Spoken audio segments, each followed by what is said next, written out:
Hello po! Welcome back to my channel. Anyway, ngayon po pag-uusapan naman po natin no, yung brain development ng baby.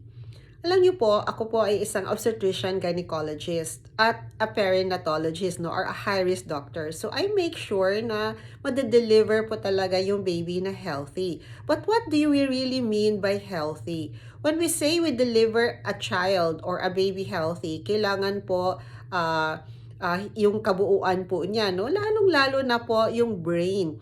Alam niyo po ba na yung development po ng baby, especially po yung brain, occurs during the first 1,000 days of the baby's life. So that is from the time na kinunsip po siya up to 2 years old po yan.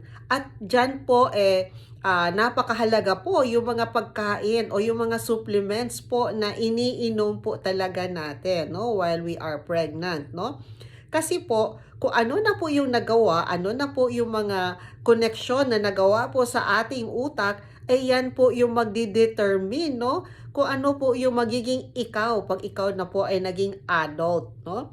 At hindi na po natin mababago yan. Kung ano na po yung na-wire, kung ano na po yung nagawa, hindi na po natin nababago, no? So that will be for life. So kahit later po, kung mag-supplements ka man o kung ano man po ang gagawin mo, kung ano na po yung na-develop, ay yan na po. Forever na po yan. Kaya napakahalaga po talaga yung first 1,000 days na yan. And we always, like ako po, I always tell my patients no, to really breastfeed. Kasi alam niyo po ba na ang breast milk po ay yan po ang pinakamahalagang first food na complete po talaga no, for our babies, complete nutrition for our babies.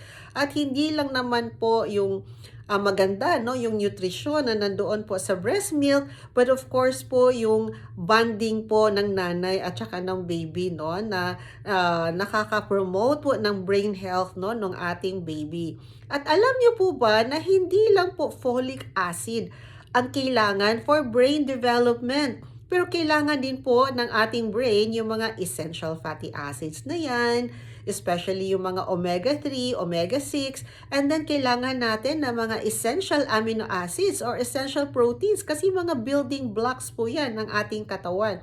And of course, the other vitamins po like vitamin A, vitamin B, vitamin C, vitamin E, vitamin K, at iba't ibang klaseng mga phytonutrients.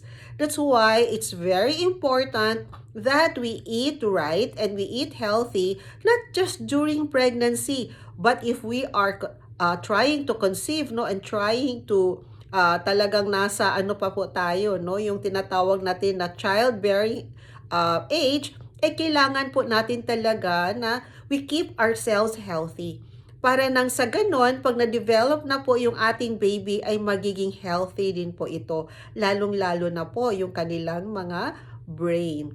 So tandaan po natin, take MCC natural supplements po kasi ito po ay may taglay na halos lahat po ng vitamins and minerals at meron po ito mga phytonutrients no at yung mga volatile and non-volatile constituents na kailangan po to maintain ng ating health.